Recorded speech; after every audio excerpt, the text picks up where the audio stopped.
Welcome back to the podcast On Your Bed, everybody. I'm your host, CJ. Across from me is your hostess, Taylor.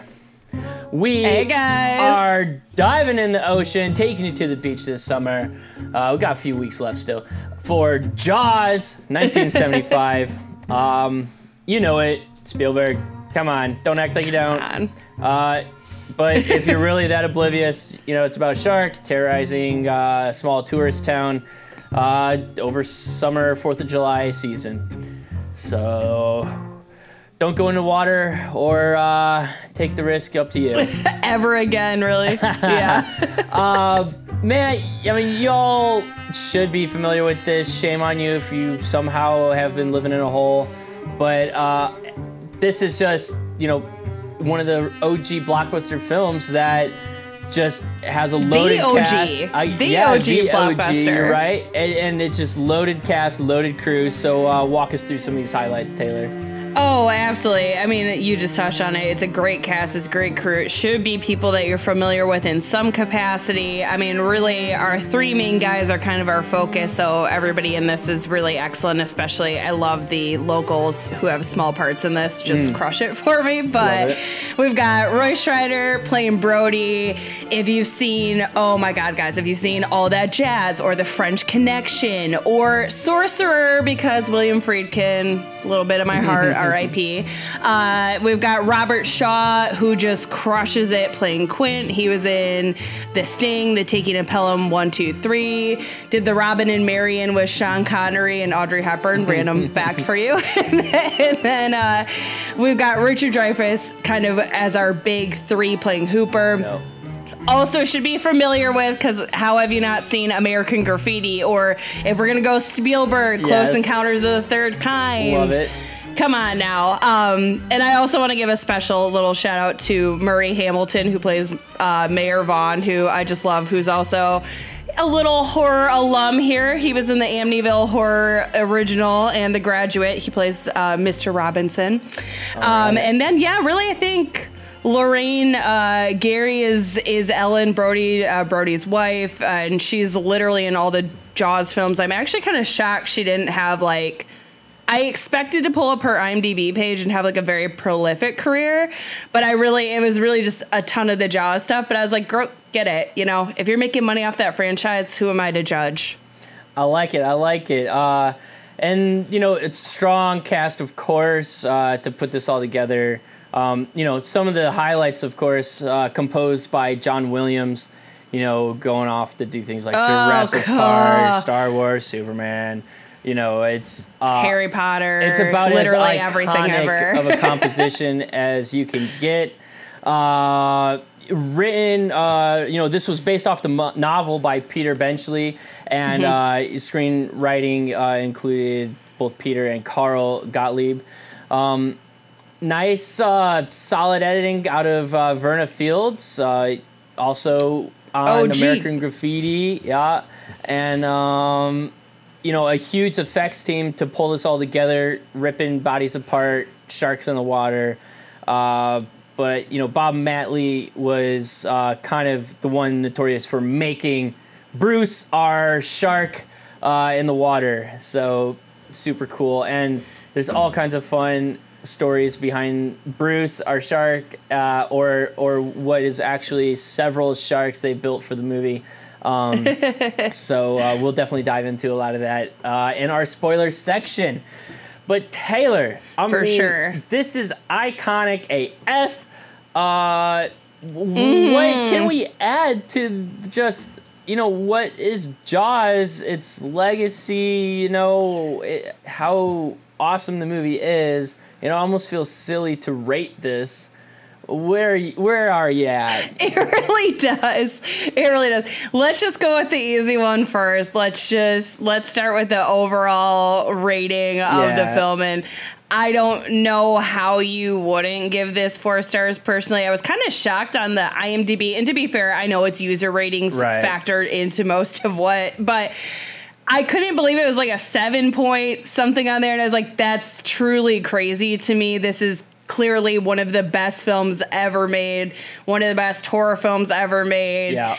people will argue about that. I will die on the hill that this is absolutely a horror film. It's definitely a creature feature. Yes. Don't come for me on this, but it's 4 stars.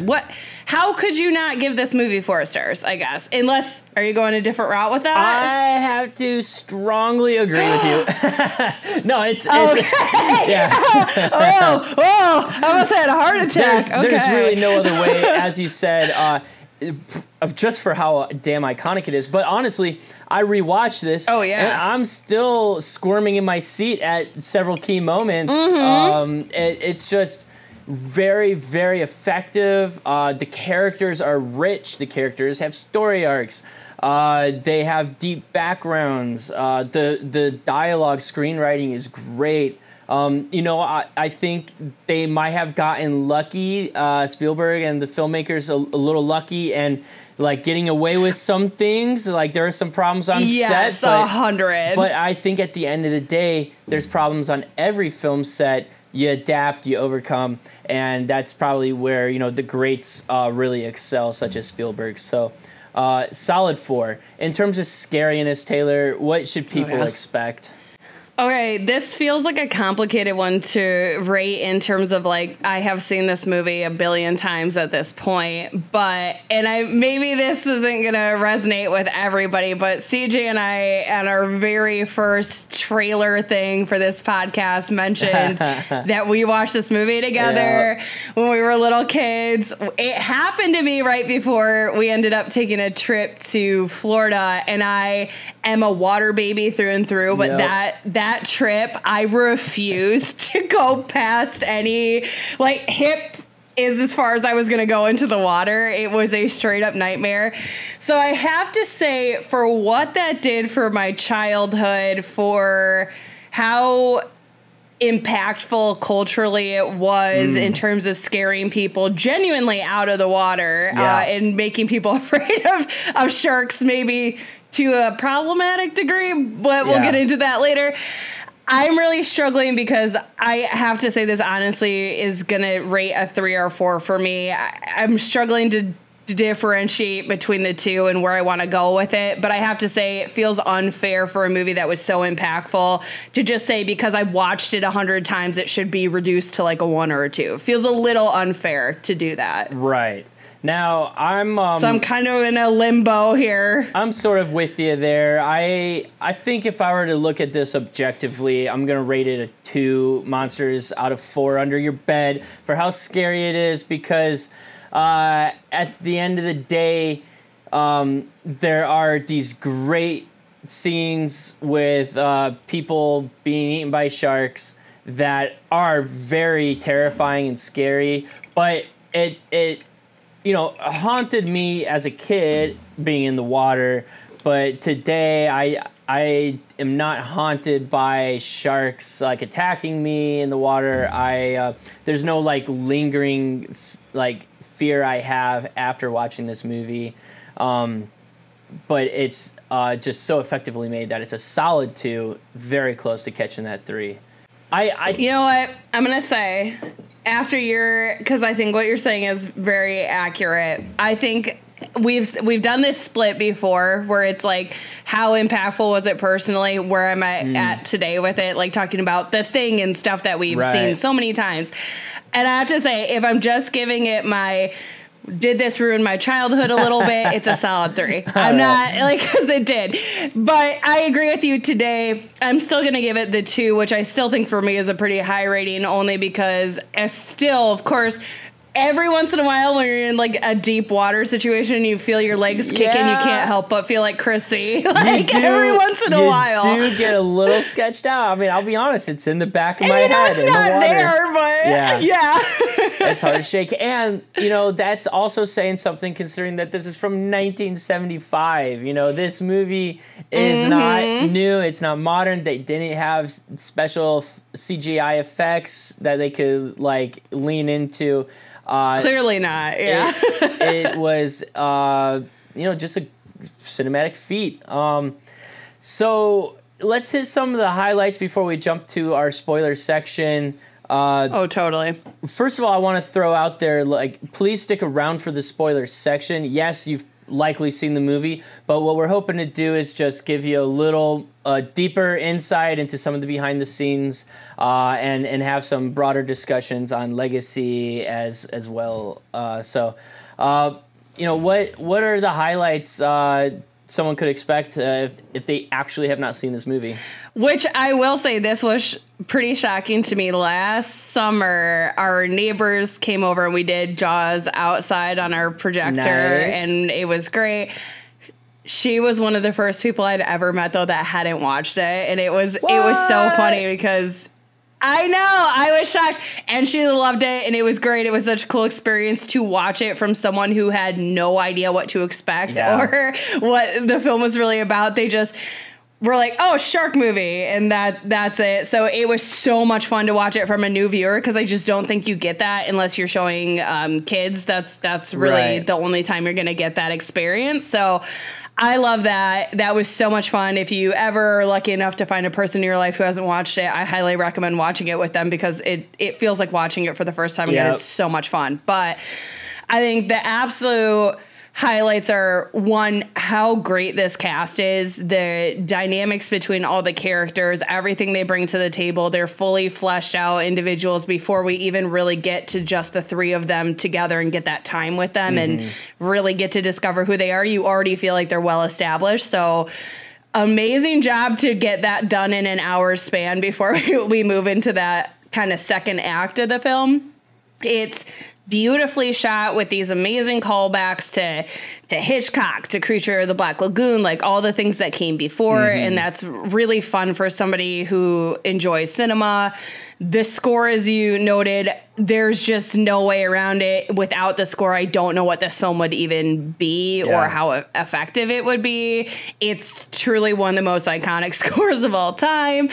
I mean, there's not many aspects of this that I think you can look at and go, that was bad. I really struggled to even find, even the shots where you can clearly tell it's a mechanical shark, I still think the shark looks killer. So I don't have a lot of criticism, to be honest. I think if you're looking for a solid film, this is really hitting all the right marks. It's scary when it needs to be. That not having the shark work obviously really worked in its favor, because you just kind of feel like you don't know where it is at all times. It puts you on edge. So it's just, I mean, it's a stellar movie. I don't even know. It's so good. Where's your, I know I just said everything is great, but what for you specifically is great?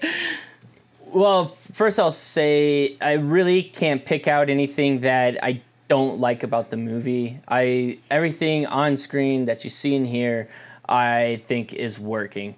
I really find it amazing. They've, filmed this whole damn thing, almost entirely in the ocean, right? Like the challenges for lighting and audio and camera are just through the roof. So the fact that they're able to pull this off at all really says something, so that is pretty impressive.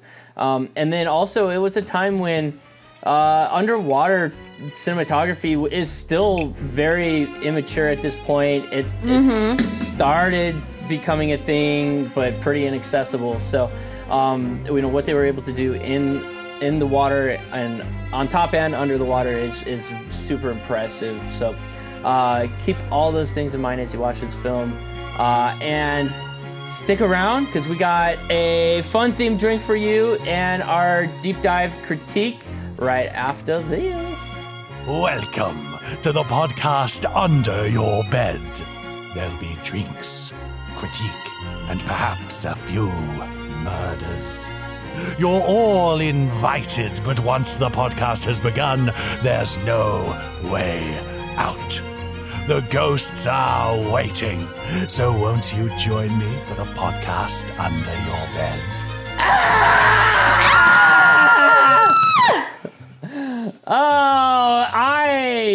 This is honestly my favorite part of recording these. Feels good. Something primal about it. Gets the blood flowing.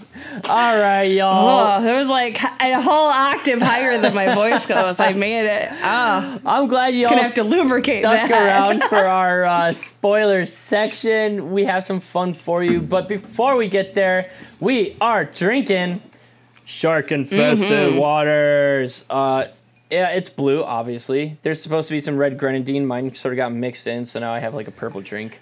Mine sunk right to the... So did my shark, so it's like the end of Jaws. Like, it literally is the like blood and guts at the bottom. But the Bruce mechanical shark sinking to the bottom there. Oh my God, yes. It is. All of mine sunk right into the bottom. I guess you should do the ice cubes like they recommend. But, you know. I was lazy about it too. So anyways, this is from It's Cocktail Hour. Thanks, y'all. Go follow them on Instagram. We like seeing what they have. It's good stuff.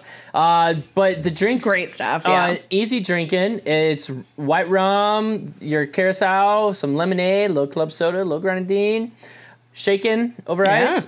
It's working. And if you want to get fun...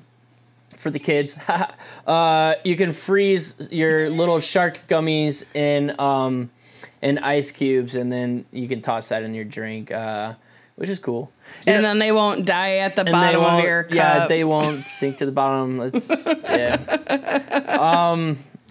Fun story. I just coincidentally made almost an identical drink without the alcohol for my kids just a couple weeks ago for Shark Week. So it was pretty fun. What did you do? Sharks. I'm actually curious because the kids saw mine and were like, can we have that? I'm like, absolutely not, because I'm going to get arrested then. Okay. What was your blue substitute? Okay. I think I'm trying to remember now, but it was pretty much like coconut water, so it's coconut-y, and we just used blue dye to get the blue. And then we had some sharks in there and some grenadine, and I'm trying to remember, there was some sort of like we did like kind of like a whipped cream topping or something, so it was kind of fun. The kids enjoyed it, but it's a good I dig time. that. I love that. Well, I'm not gonna lie, I like having, like, I'm an adult and I was excited about the gummies in my drink, which makes me feel like I'm 5, but I'm not gonna lie. You know, it was kind of fun. It was kind of fun.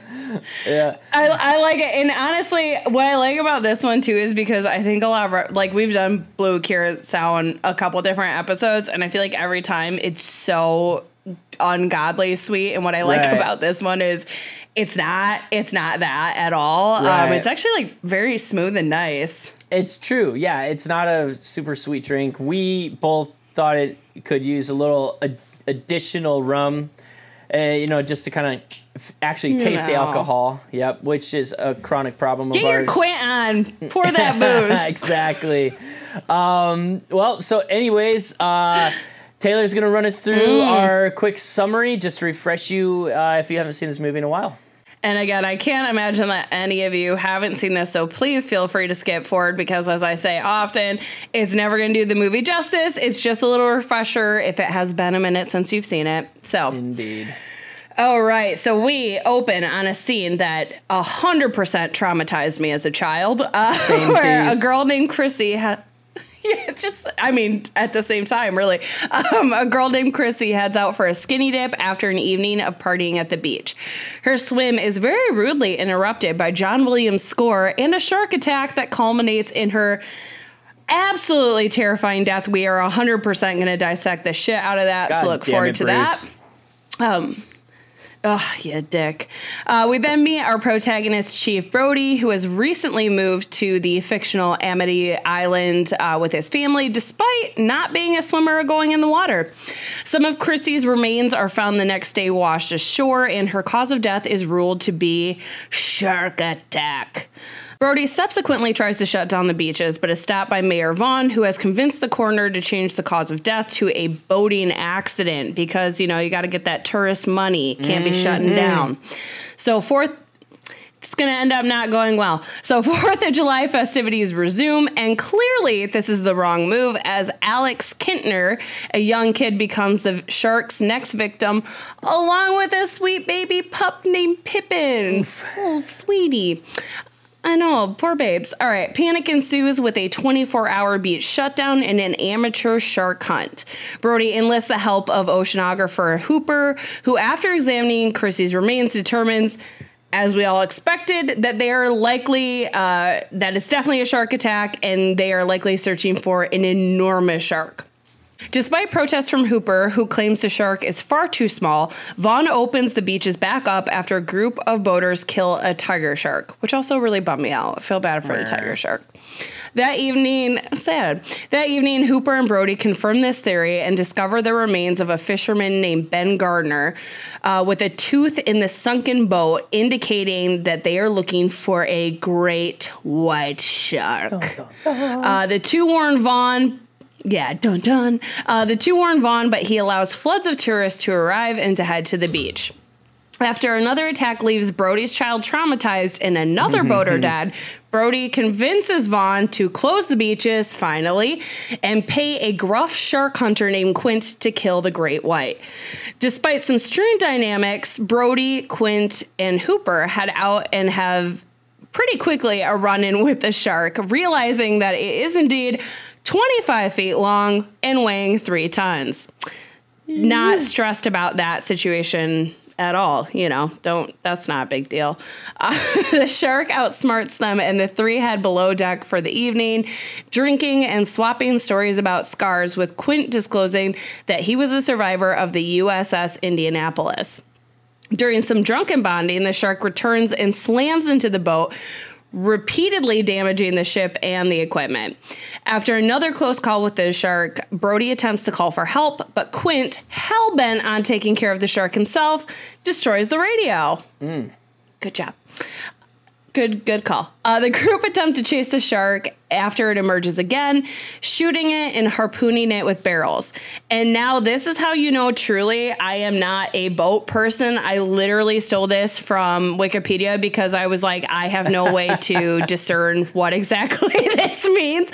So this is verbatim from Wikipedia, just full disclosure. The line is tied to the stern cleats, which is apparently a thing, but the shark drags the boat backwards, swamping the deck and flooding the engine compartment. Quint prepares to sever the line, but the cleat breaks off, keeping the barrels attached to the shark. I did not know how to phrase that, so thank you to Wikipedia for that. I love it. The strain, I didn't know how to say it. The strain and drag causes the engine to then fail. Feeling that they have limited options, Hooper decides to try and poison the shark while submerged in a shark cage. However, the shark takes him by surprise, and he immediately drops his poison spear. The shark mangles the cage, but Hooper escapes and hides on the seabed. Or in the seabed? I don't know how you say that. I think it's on the seabed. The shark... I can read. It's fine. The shark then attacks the boat, causing Quint to slide it towards its mouth slowly. The shark kills... Nightmare City. The shark kills Quint by biting into his midsection and dragging him beneath the water. When the shark attacks the boat again, Brody shoves a scuba tank into its mouth. Brody then climbs on top of the rapidly sinking boat and shoots the tank, causing the shark to massively explode into a billion bits into the sea. Then Hooper resurfaces, and the two use the barrels to paddle back to shore. And that is Jaws if you haven't seen it, which would genuinely shock me at this point. Whew! All right. I'm scared to go back in the water. Thank you. Big drink. Yeah. So, I mean, you guys are starting to remember all the magical moments. I mean, there are iconic lines. There are iconic scenes. There's an iconic soundtrack. There are iconic characters. It is endless. All the beautiful, glorious detail in this movie that just brings it to life.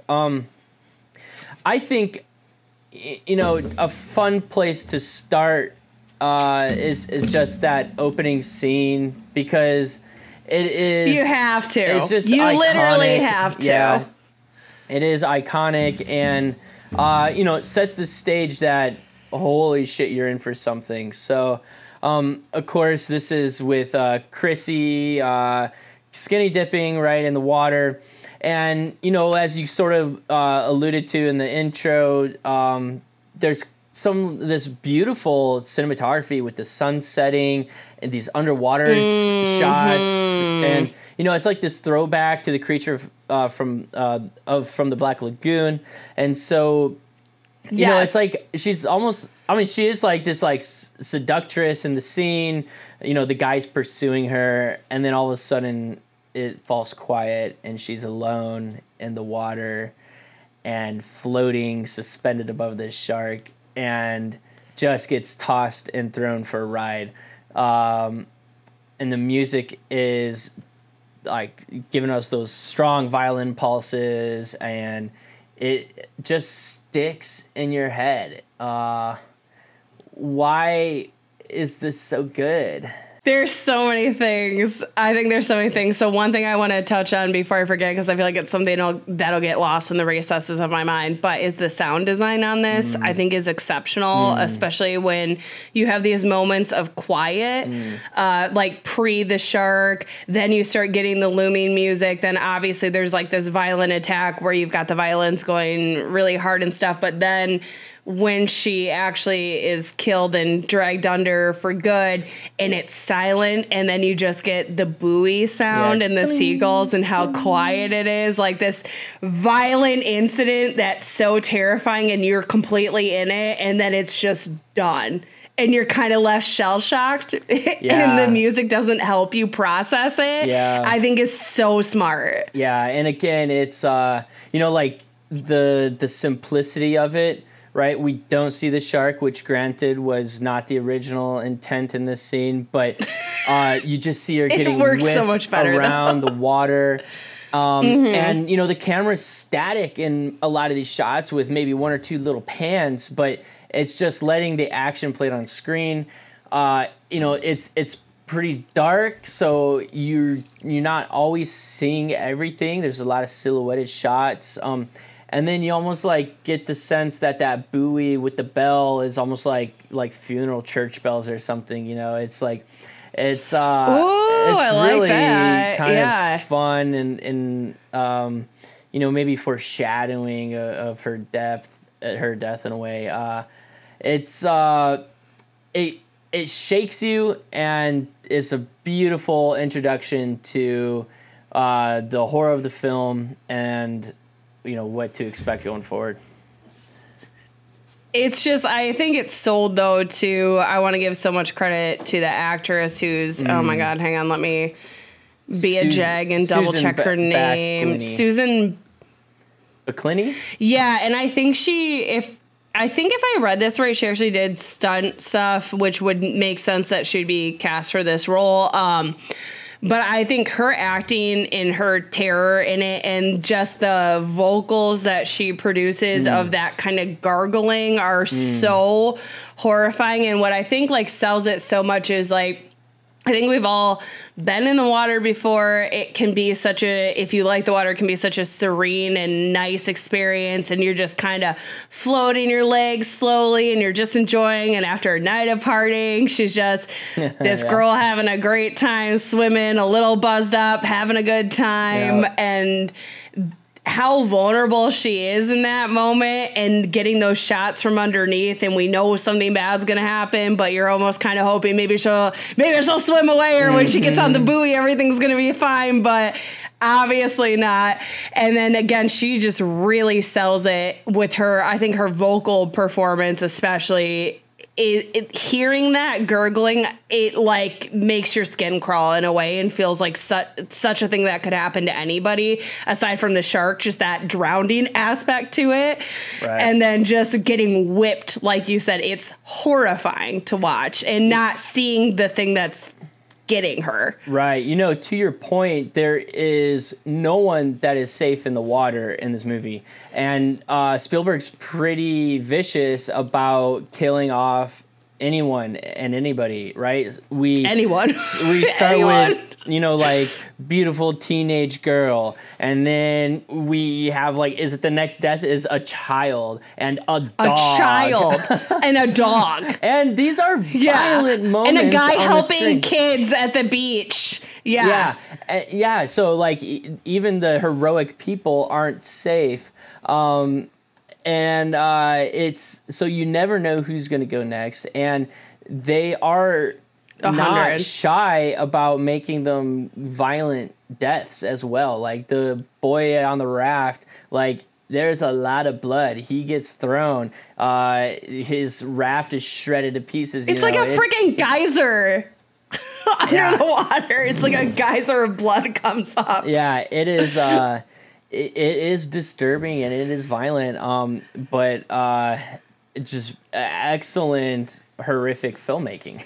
It's just, which I love, and that's why we're here. 100. I mean, and honestly, I just don't know how you create a better atmosphere and an opening and set people up to be on edge from the get. Because, like you said, if that happens to this girl who's just having a good time out in the water and clearly knows how to swim, and this is not some, you know, random, like the guy, I don't think he would have been able to keep up, but obviously she's out there, knows what she's doing. She's a goner.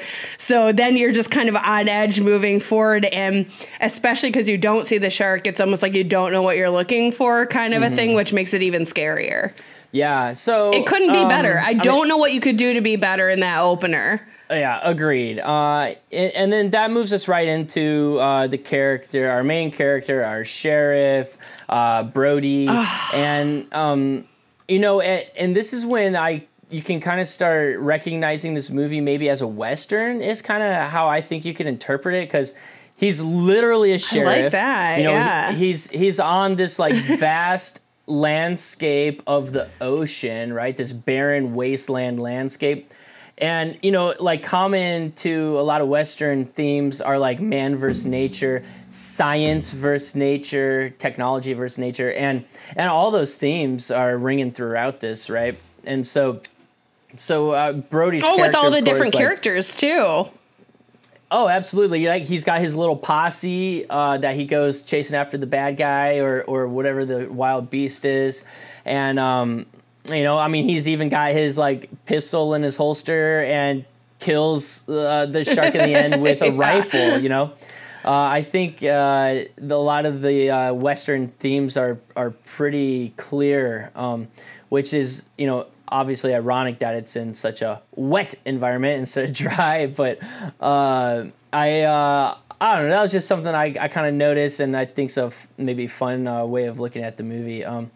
And you know, back to the sort of like these Western archetype characters, I don't think you find movies with almost any better characters. You know, the obvious one that comes to mind is Quint. Like, how obviously you're a fan with Quint's shark fishing hat. Love it. So, I mean, talk us through some of these characters. My best Quint top, too, that I could find. I like it. Yeah. So, tell us about him. Tell us about everyone. So, yeah.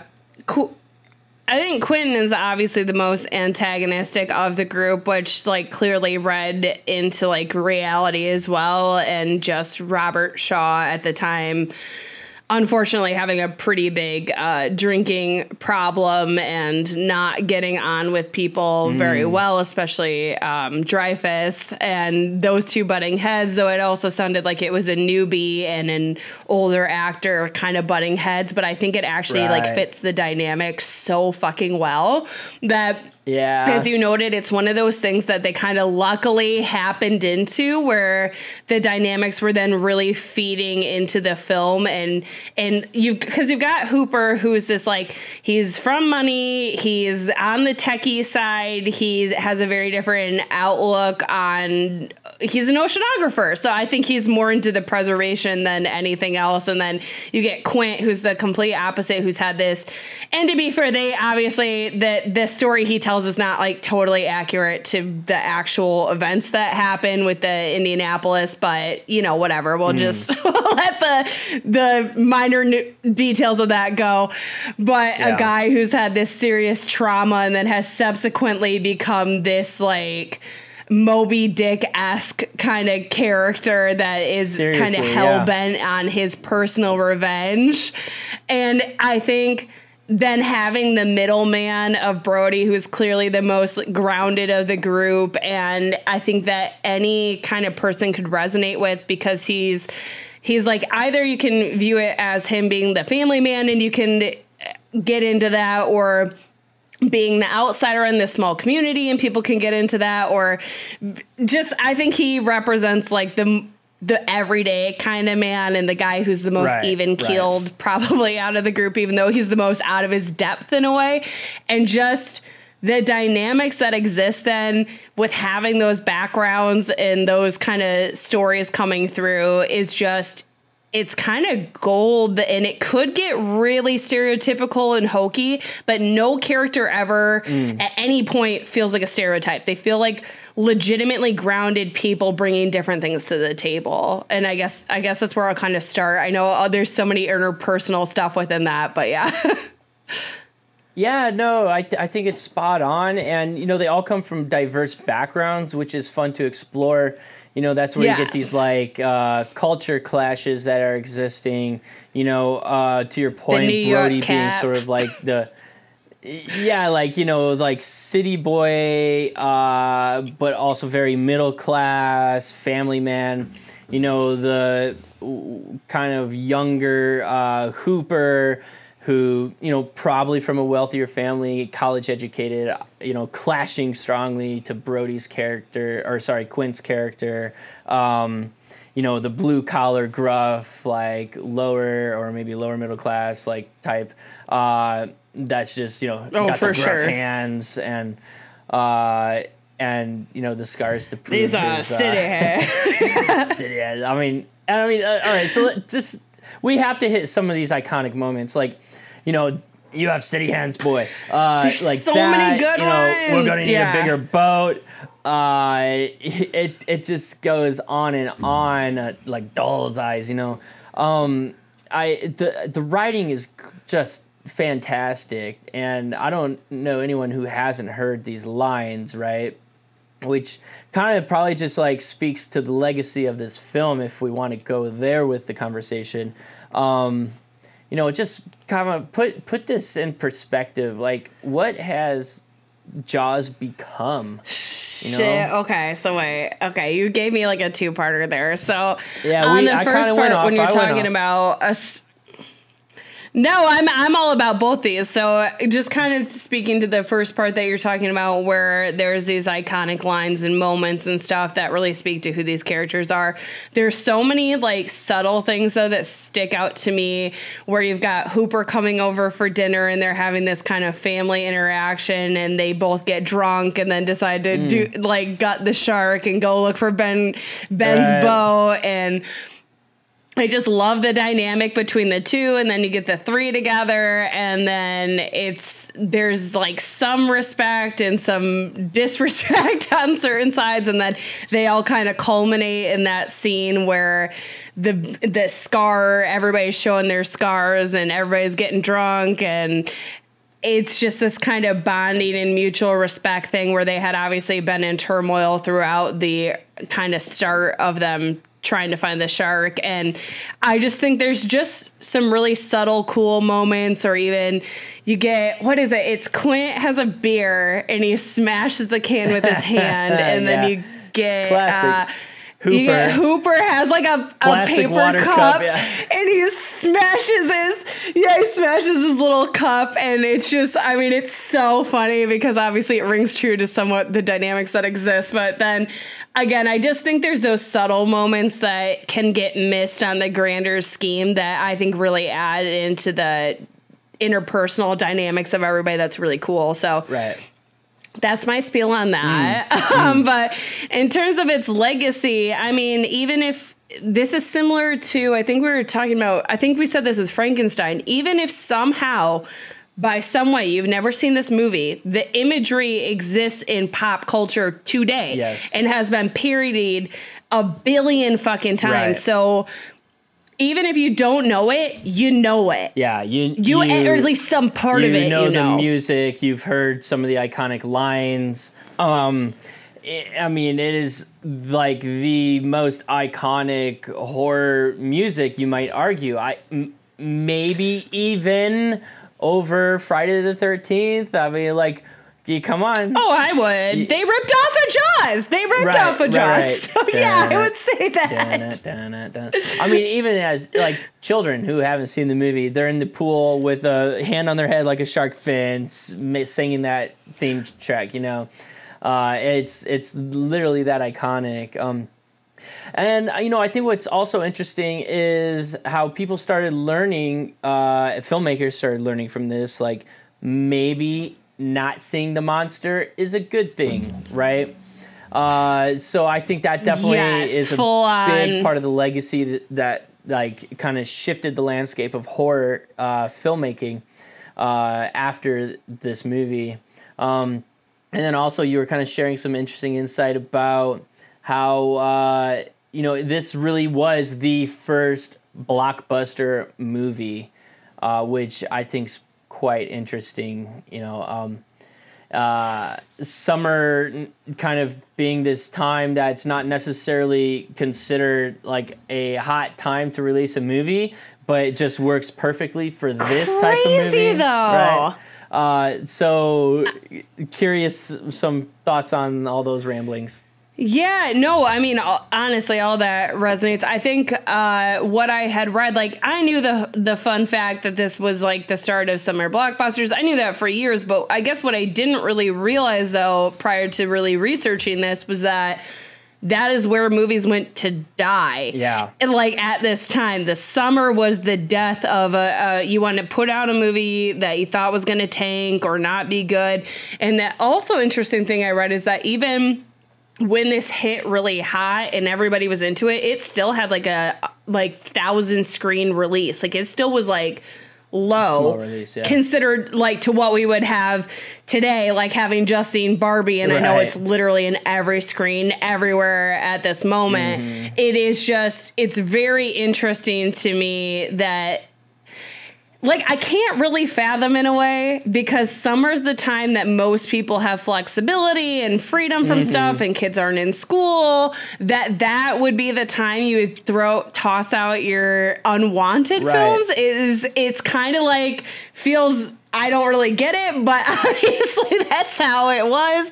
And I mean, now that's the thing. The summer blockbuster is the thing. That's when you want your film to come out, unless you're tailoring to a specific holiday or doing the Thanksgiving weekend, which everybody has off. But yeah, just kind of shocking that was the situation and that they felt so little faith in this film after even I feel like audience reception was good, but there was still such little faith in it that because they had gone over budget and way over the time that they're like, well, you're relegated to die out in the summer. Right. Yeah. I mean, that was crazy. And Spielberg himself even thought like, this is the movie where they're going to toss me out of the Directors Guild or, you know, they're never going to want to hire me again, which is, you know, wild in retrospect.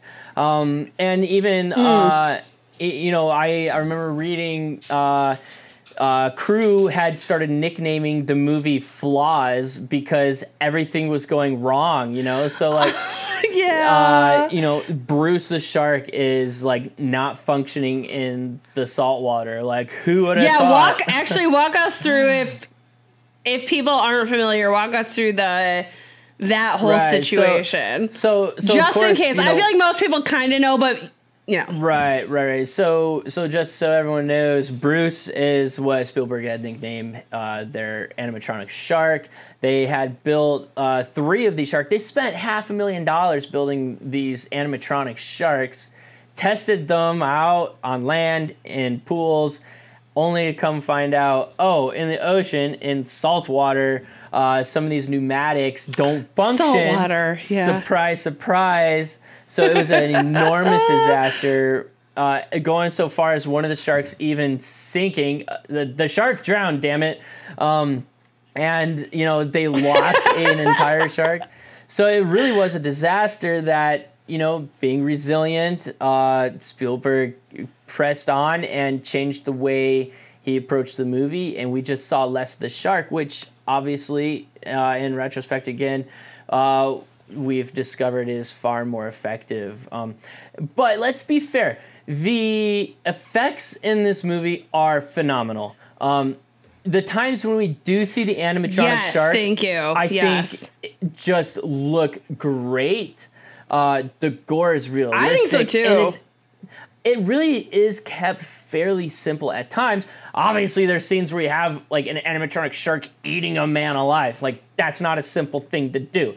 But hit us with some of your favorite effects moments.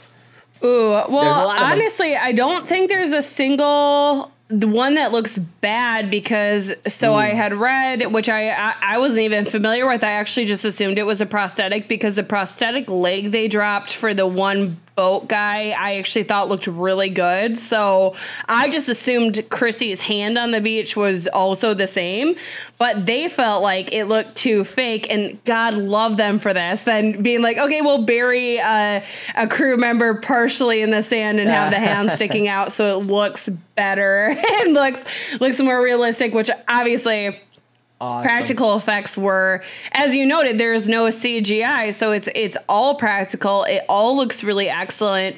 I don't think there's even, I'm trying to think, is there even a death that's bad? I mean, yes, the dog is off screen, thank God, because to be honest, I don't really think I would have wanted to see that. Right. But there's not a death. There's not a death in it that looks bad. I don't think there's a single one. Obviously, the Quint one stands out because it's the most drawn out and it's probably the most iconic. And it's definitely the one that gave me like a straight up nightmare fuel as a child. Right. Because like when you see the blood coming out of his mouth, him slowly going down into the shark. Yeah. I mean, that like impending doom. The effects are so good. Yeah, that is certainly. No, he really set himself up for it. Yeah, well, I mean, he had to reconcile with the past. It was his destiny to go back in the sharky waters. So I love his story arc. It's like, again, sort of the man on the like western frontier, like it's sort of knowing what his destiny is and pursuing it, even if it's at his own damnation. So I think it's a really fun character and character arc. But yes, again, like, he describes his death before his death, right? When he's talking about the sailors dying in the water and how you see the doll's eyes and the rolling back in the head, and then you hear the curdling screams of men. I mean, and if you watch the scene, if I recall, there's no soundtrack, there's no music, there's just I don't think so either, if I'm remembering correctly. Eaten alive. And yes, we get some close-ups of him and the blood coming out of his mouth and him like just gasping for life in his final moments. But a lot of it is just kind of in a wide shot, and you're just watching a man being eaten by a shark. And it is so I do horrific. Like the hand... that last grasp of like, maybe I can, and then he slides right out because the gloves in his, I love that his hand gets crushed by the scuba tank, and he obviously is oppositional to these like modern technologies for the time, and I think there's something kind of interesting about that ending up being kind of his demise, because that's what sets him really going down the, I call it a slide, but it's a boat. It's just broken, but I think that's that's kind of interesting. So back to kind of like happy but I also accidents. like the boat Right. Oh yeah, 100%. But back to like those happy accidents as a filmmaker.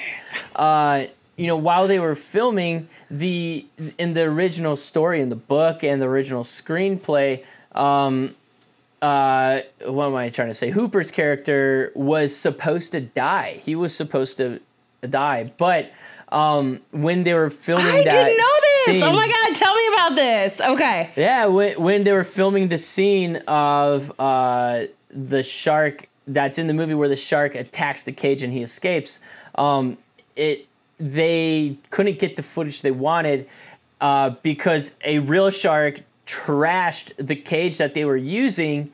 And so they liked that footage so much that they just rewrote it so that Hooper escapes and finds his way, to the seabed, which is really interesting. Again, like using what you have and pivoting. Yeah, and I mean, yeah, but I think it makes for a better story in a way. Right. Like, I mean, in this case, like Hooper is the like science guy, so science has won over nature in this one, which I don't know if it is necessarily the story that makes sense from Spielberg's eyes or the author of the book. Help me, Peter Benchley's. But also, he wasn't. Yeah, because I think a lot of times it's like you can defeat pieces of nature, but not win. You never beat nature, right? No, but I think the difference is, so if you had a character like Quint survive who's like hell-bent on this like revenge story, I think then it would be different, where I feel like with Hooper, it's not that he necessarily wants to destroy nature, because his whole career is built on researching nature. So I think that like kind of even kills it a bit. It's just that the situation lent itself to only you had to kill the shark in the end because it was going to continue on or whatever, Right. So about killing nature, and the legacy of this movie, there's obviously some unfortunate, we got to touch on that, negative consequences of this film being so successful and so scary, which of course being that people are now horrified of sharks. So what happened here, Taylor? Well, I mean, you've got this huge thing that everyone sees, and this is something we deal with today, that nobody then does their research, and they just take for a fact of life. And as we know, shark attacks, they do happen. It's not that it doesn't happen, but the thing that we now really know is if a shark attacks a person, it very likely thinks it's a seal or something that it typically eats in its diet. It's confused by people paddling out on things and the wetsuits they wear. And it's not like a shark is just going to come up and eat a random beachgoer. That's clearly not how sharks work. They're very smart. They're careful. They communicate with each other. They don't just go out into the shallow waters and take out whoever's nearby. It's typically like surfers on the board. And again, they just get kind of confused. And even what a shark typically does is take a bite of somebody and go, oh, no, that's not for me. I'm not a big fan of that. That's not what I thought this was. I'm going to back out, but obviously because their bite is so severe and sharp, it obviously can cause serious harm to people. So you got people just taking this for fact, not researching anything, and what subsequently led to a massive backlash on sharks in general, and shark hunting became this huge industry after. I think thankfully, like, yes, we have Shark Week now, but I think people take it with a massive grain of salt and know that the shit is just for fun and it's not a real thing. But in the 70s, 80s, like, it was pretty detrimental to the ecosystem even. Well, and Shark Week now is mixed in with all kinds of educational content. You're not just watching the Shark Attack shows. And even in those Shark Attack shows, they're sharing like the more like grounded, like, scientific notes of like, look, these are very rare, and they think it's a seal, blah blah blah. Right, this is an extreme situation, and you can actually see like humans interacting with sharks in like safe ways. Yeah, so it just really is unfortunate. My question to you is, do you think that film audiences have become smarter now and recognize movies are just movies, or are we still stupid and say, oh my God, that happened in this fictional film, I believe it, I'm not going to go do that thing? I mean, honestly, I hate to say, I wish I could definitively say, yes, we've gotten so much smarter and so much more responsible, even as like filmmakers. Like, obviously, all these guys came out from this going, if I had realized what would the repercussions of this, I would have never made a movie like this, because obviously we don't want a bunch of sharks just getting needlessly murdered for no purpose at all. Like, that's not good for our environment, obviously.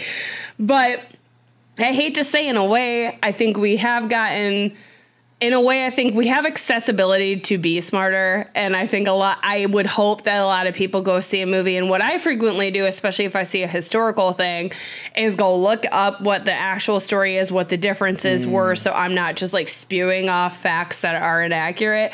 But what I hate to say is I still think we very much have a society of people that go, well, that must be it, and don't decide to research any further on it. And it is... I don't know. I guess my question, because you're a filmmaker, is like, do you feel like it's the filmmaker's responsibility, or do you feel like it's an audience member's responsibility to move past what the filmmaker presented and actually like look it up, or are they culpable for it? Man, that's hard, because, you know, as filmmakers, you want, you know, full creative freedom, right? And monster films, especially monsters that exist in the real world, sharks, bears, whatever it be, are fun genres to explore. So, yeah, I think there is some responsibility as an artist to understand that your work does affect people's perspective and view on the world.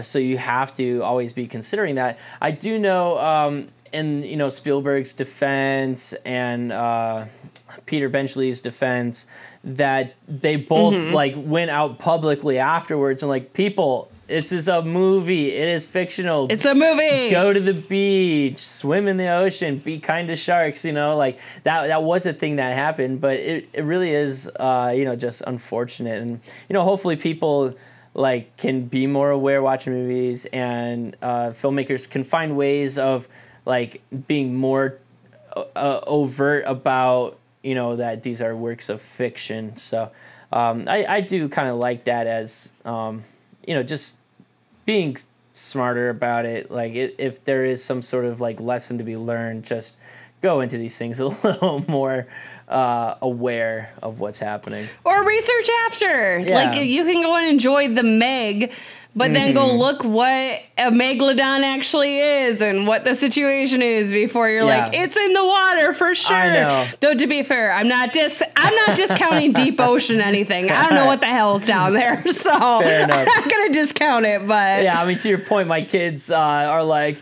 "Is the Meg real? Does that swim in the water?" I'm like, "Dude, no, that's not. Like, that's a dinosaur. It's also fictional. It's very exaggerated. Like, just, you know, let's pump the brakes on this and like do a little research first." Also 100, but I will say we've explored like 0% of what the ocean is, so I don't know what the fuck is down there. That's all I'm saying. I have no clue. I don't know. So, you know, one of the biggest advocates after the movie was made in terms of saving the sharks is Valerie Taylor and her husband Ron Taylor. Yes. Now, if anyone has Disney Plus out there, you may have come across the movie Playing with Sharks, the Valerie Taylor story. Go watch this documentary. So cool. It is phenomenal. This woman is amazing, but her and her husband are the ones responsible for a lot of the underwater cinematography in Jaws, a lot of basically just the safety on set, assisting with filming sharks, because, you know, as we know, there were real sharks filmed in for the movie, which is pretty phenomenal. But I gotta... And you can tell, to be fair, those shots... Oh, yeah. Especially when it's attacking the cage, like, you're like, oh, okay. Well, and you know, back to that, how Hooper's character the decision was made to let him live was actually the result of that scene that went wrong, where one of the ways they tried to make the sharks feel more realistic but also huge was using real sharks, but then using stand-in boats that were smaller, stand-in shark cage that was smaller. They had a little person on set act as Hooper in the shark cage to get that forced perspective to make these sharks look enormous.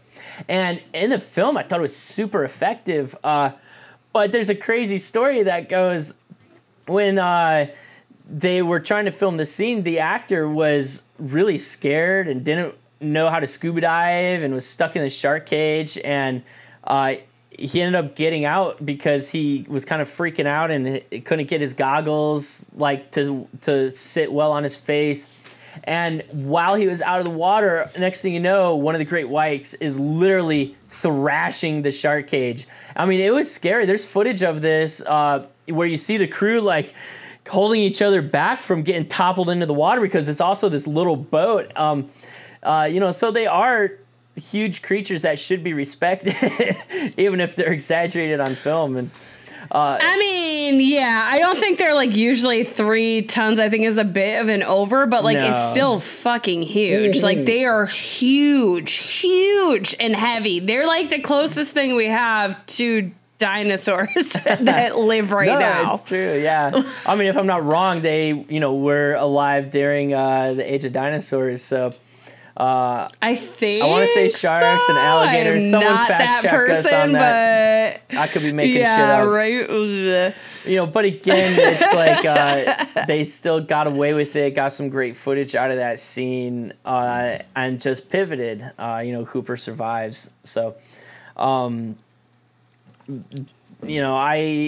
think it's just another testament to Spielberg's ingenuity. I mean, it's kind of incredible to think he was essentially a kid at the time taking on this huge project where they gave him freedom, and then all of a sudden everything's going wrong. Everybody's questioning if he's going to be able to do it. He's having nightmares about getting fired every night. You got all your actors are pissed off because they're well past what they said they were going to do. I think Robert Shaw was evading tax shit at the time, so he had to fly out, fly back in the country. You've just got all this crazy stuff going on, but I really think it's just the tenacity of a young director who has a clear vision, having a crew that's competent and capable and willing to adapt, and having a cast that's just exceptionally great in their acting capabilities, being able to sell all this stuff. And I mean, this is the thing we see all the time with horror now, and something we really appreciate is when we don't want that big monster reveal up at the front. It does ruin the suspense, and it all stems from this accidental situation, but now we realize it's such a critical element to creating suspense and making people scared and not showing what's there and being more afraid of what it could be versus what it is. And it's just kind of insane, really, when you think about it. 100% agree. I mean, aside from just harping on how great it is there anything else we can truly add to this conversation of the legacy of Jaws?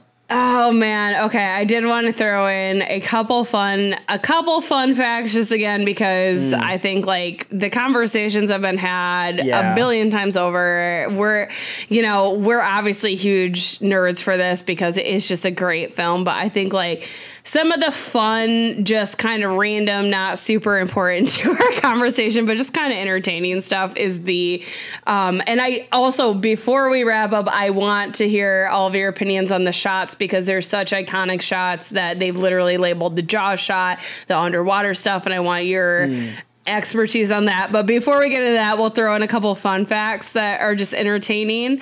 Oh my gosh, let me see. Where was I with this? Oh, the jump scares. That's what it was. I knew I was missing something. So the jump scares, so much fun. So I had kind of forgotten, because the head coming out is so iconic, that I had kind of forgotten there's this one. I was sitting watching it literally yesterday, and the shark just pops up like out of fucking nowhere, and I was like, oh my God. And I had forgotten that there was like 2 jump scares in the film, and I guess Spielberg went back and re-edited the head shot because he was so entertained by everyone screaming at the shark coming up that he's like, I'm gonna do a second one because it's gonna be so good. But I guess what kind of entertained me about it was that he said he felt like it was a greedy move and that you should really only have like 1 jump scare in a film like this because it puts audience on edge after,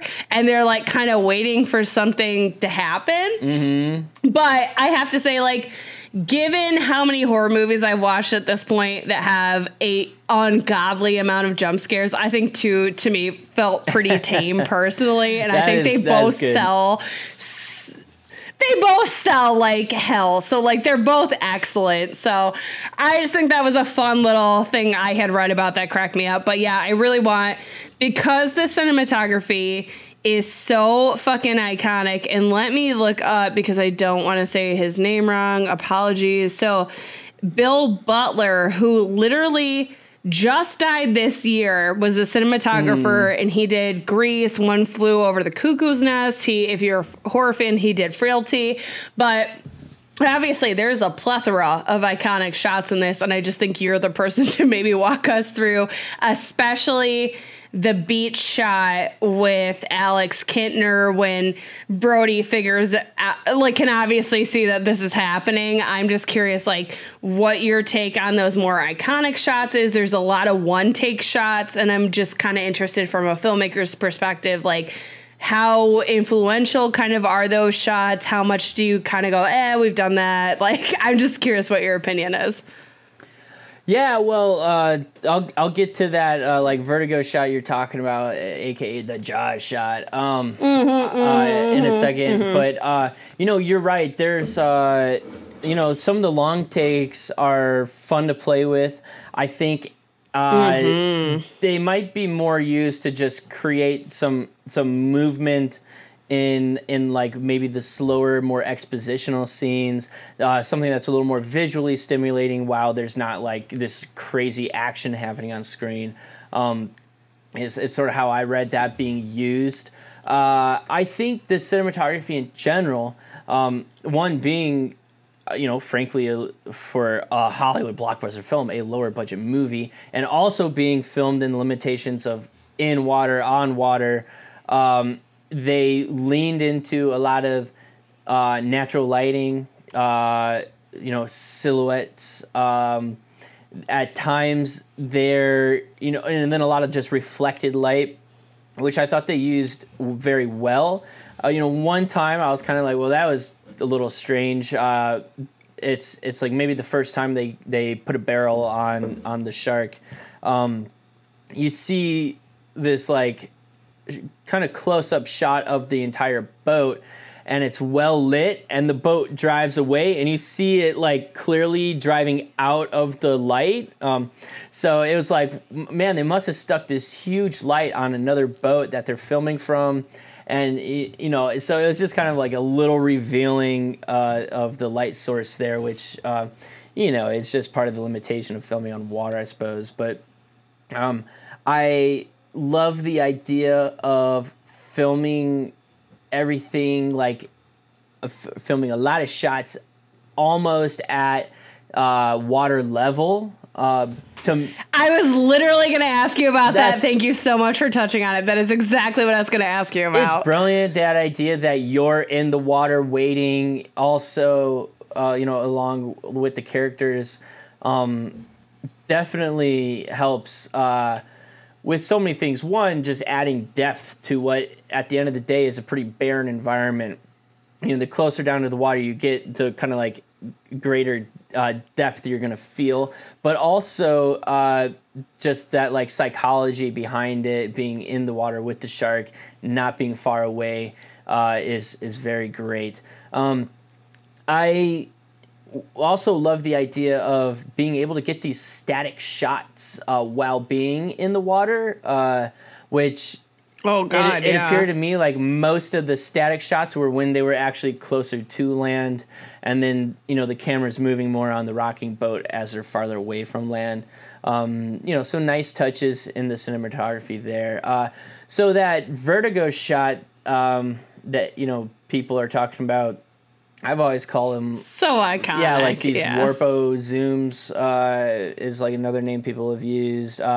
It's a simple trick. You're dollying forward while you're zooming out, but if you can do it very precisely and keep the subject the same size in the frame, you get this very distorted view of the background. So the background is kind of like moving, well, depending on which way you're going. It's if you're dollying in and zooming out, the background is coming more into focus. There's less of that bokeh effect, that blurry background, and then you're also getting like the wider field of view. So it's very effective and is at least now used all over the place. Was it the first time it was used? I don't know.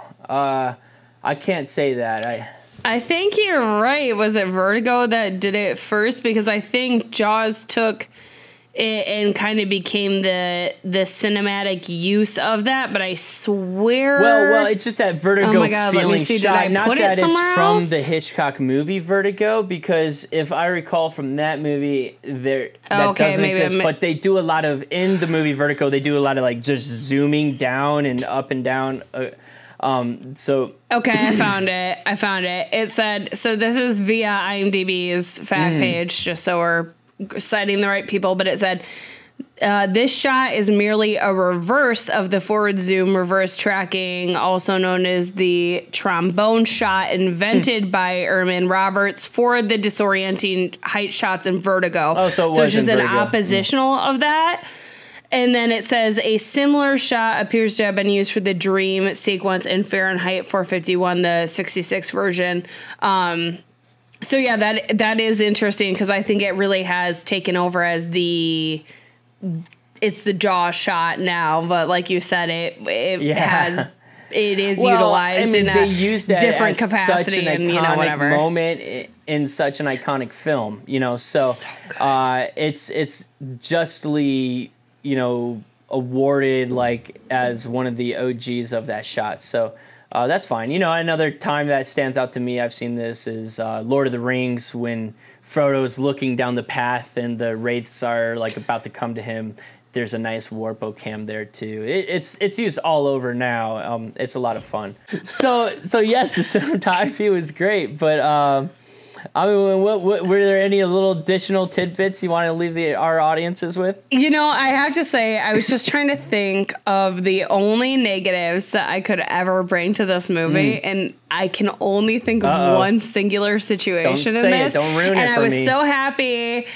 I know, right? Well, I was so happy someone said this because I frequently, when we're doing these, I trust Dead Meat with my heart and soul. So I will always like rewatch if Dead Meat has done a kill count on something we're covering. I'm always like, did I miss something big, a talking point, whatever? Like I missed a fun fact, and I go back and I was so happy because I had noticed this prior to watching the episode, or rewatching, I think, but whatever. I've probably seen every episode they've done like twice, but that there's this very weird transition where Brody is in the middle of saying something and it all of a sudden dissolves, and this is it's so odd for a film that is almost like perfect in a way, where everything is working, that you have this very awkward dissolve in the middle. I think it's maybe like the first or second night they're on the Orca and they're out there. But it just cracked me up because I was sitting there going,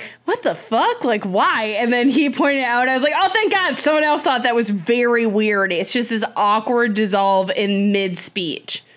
Oh, man. There's no other part of the film you can even touch on that, but it is this one scene. Somehow I've glossed over that because it doesn't stand out to me. I know they use cross dissolves a couple times, especially when they're kind of like when it all has gone a little quiet and they're just kind of waiting. They use that as the passage of time, but I'll have to rewatch for that specific moment. It's just this one awkward space that just doesn't exist in the rest of the film. What a bummer. Near perfection. Near perfection. One other, I think, not to be overlooked, major legacy of this movie is I would be willing to bet my life that the shark in Finding Nemo is named Bruce because of Bruce the shark. It is. Is it really? It is. It is. Yes. Right. Yes, it is. I love it. Yes, it is. And that was named after Spielberg's lawyer. Oh, right. Which is great. Yeah. Which I love. It's likely a shark-like character, man-eater in real life too. So that's so perfect. So perfect. Well, any last thoughts to hand off to the audience here? Man, I will just say this is obviously truly one of the best movies. I'm so happy that we're getting a chance to chat about it, even though, like, I think we've talked about, there's probably nothing that anyone could add to how great this is. But I highly just encourage people going into second, third, fourth, fifth, sixth viewing experiences to, I think, your main focus on the first is just kind of the story and the shark and whatever, but there's such cool subtleties throughout the film, and especially those scenes that are quieter. Where Hooper's at dinner with Ellen Brody and they're drinking the wine, or when they're all down and they're singing the I Want to Go Home song. Like, just all these, like, very subtle moments that I think have these really ingenious, like, either filmmaking techniques or just great acting choices that, like, again, I think everybody's seen Jaws. So what I would just encourage people to do is go back and look for those little moments that add so much to the story that you don't even really realize do until you can watch it 20 times and, like, get into the more nuanced and finite points. But it's just a great fucking movie. It's so well done. It's so exciting to think of people facing all these huge obstacles and coming out and providing one of the most iconic pieces of cinema history ever. And yes, obviously there was some negative repercussions for the choices they made, but I hope we as an audience are smarter moving forward. And again, we can do our own research. We can appreciate the nuances and take in just how fucking great this movie is. I guess, what's your last, like, wrap-up thoughts on this one? 100% agree. I say if you're looking for a new way to watch this, a big popular trend out there is floating in a tube on the water and watching it on a big projector, almost like a drive-in theater. So cool. I have yet to do it. It is high on my list. Me too. So anyone in the Austin area that's got a tip on where to do that, let me know. But other than that, y'all, I tried to do this. I tried to do this once on Beaver Island. I brought my screen. It was right against the water. It was windy as fuck and it didn't work out. So if you have an opportunity to fucking float your way through that, oh, blessed be your lucky days. I love it. But other than that, y'all, enjoy some more podcasts under the bed, and we'll see you next time. Yes, we are back on our regular schedule. Look forward to hearing us bi-weekly. We had a little bit of a break because I was finishing my master's program, which thank God is done, and CJ had a ton of understandable work and family commitments, but we are back on a regular schedule. We're looking forward. We're getting really close to fall, so we will be bringing you more consecutive episodes when we get to October. But yeah, super excited to be back on our regular track, and we will see you guys next time. Later!